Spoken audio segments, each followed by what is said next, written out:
Nemishqadir o'g'illar bag'ancha ushbachalik haqida qissani ko'rishga nihoyat amroq. Mening so'zlab yishbagnimni anglashga nihoyat amroq. Chunki ushbachalik haqida qissani nomli asarning ichidagi aman bir personaj bizning yoki sizlarning mush vaqtdagi tas kunga yoki 5 kun tushgan shu vaqtdagi sizlarning tas kun qolgan vaqtingizga o'xshaydi. Shunami? Bu film orqali yoki bu men so'zlab bergan qissa haqida bayonlar orqali o'zingizga bir madad, bir rag'bat, bir yo'l topa olasiz.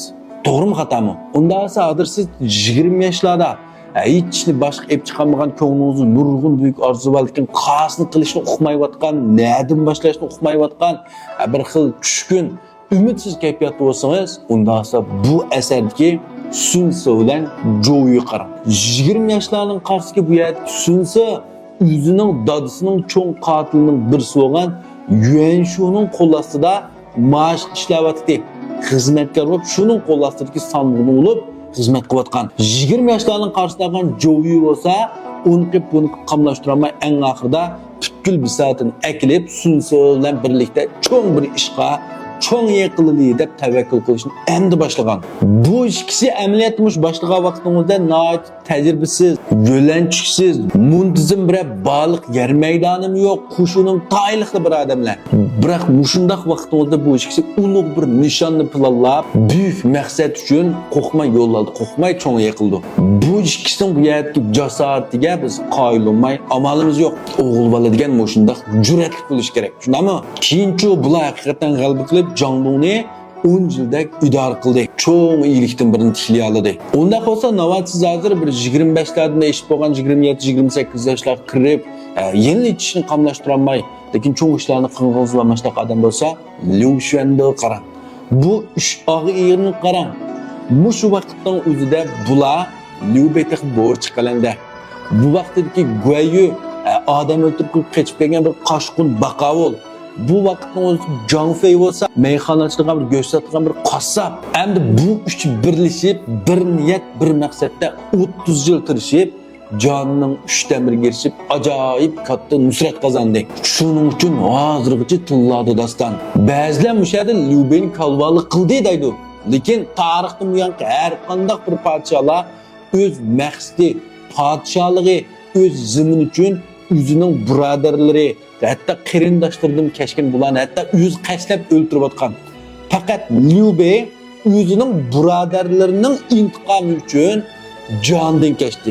Bu uqmanda fuqarolar avval savson yo'qotish kerakligini, biroq o'zining ikki birodari bilan bo'lgan 1 yil 1 oy 1 kunni to'lmasaq bir kun o'limizgan shu va'da qasim uchun oldi bilan maoshni qildi. Birodar bo'lsa, mandaq bo'lsa, shunami? Shunga voz kechman. 27-28 yosh naq iyilik tiklaydigan, cho'ng yiqila oladigan, o'zingizning taqdirini o'zgartiradigan muhim, yaxshi mashtaq vaqt bu. Albatta, navbat sizning bu Liu Bei savsov sunchalarda jonni egalligingiz yo'q. Lekin shundaq bir qobil kishilarga ulardan qobil yordamchi, qashin turadigan birinchi qo'l vazir, mushavir o'qingiz bo'lsa, Jugulyan qarang.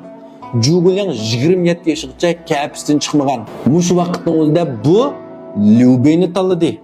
Nurg'unlar ani tanlamay, ma'ni tanlamay dedi. Haqiqatan Jugulyanning Savsovni, Sunchuanni, Yuan Shao, Yuan Shulan boshqalarni tanlash ehtimolligi bor.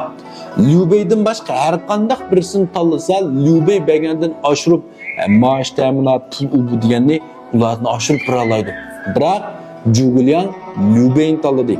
Buning hozircha cho'ng dasmoyisi iqtisod bo'lmagan bilan dili niyat pak odamga, irodasi ching odamga, kelgusi uchun cho'ng ishlarni qilaligidek deb mushning qaytishdi.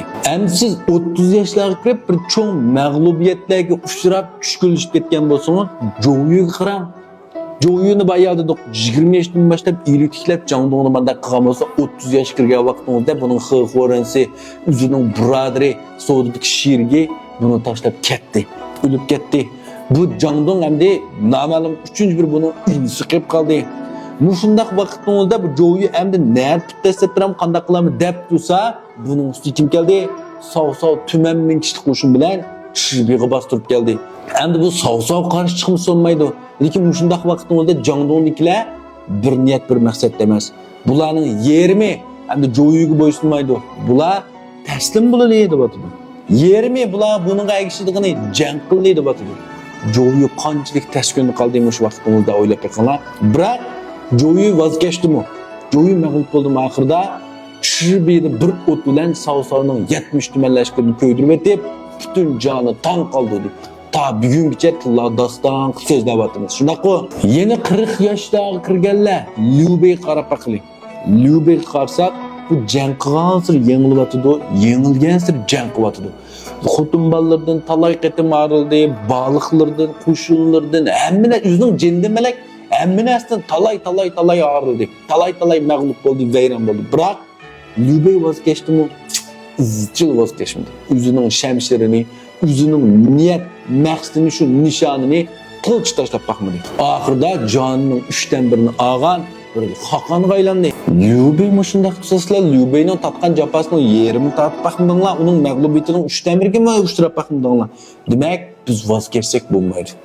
Ümit nişan aldığımızda, oyunun kızığı aldığımızda, hem de bu yerde 4 klasik eser, Meyli Garip Sayat, Subuyda Kızdıra Vakit Şüş, Üç Bahçalı Hakkıda kısamızda bundak meselen, misallar, davuluyla en köp. Şunun için sözlep kitberme, yiyiş kitberme, düşendir kitberme, sizlerden paydı sopkalar kılgan emlikim için beni güvencik kılışını unutup kalmanlar. Boz takıp koyunlar, pilnüncük bir çin kollar, şey de yüzüp koyunlar. Rahmet.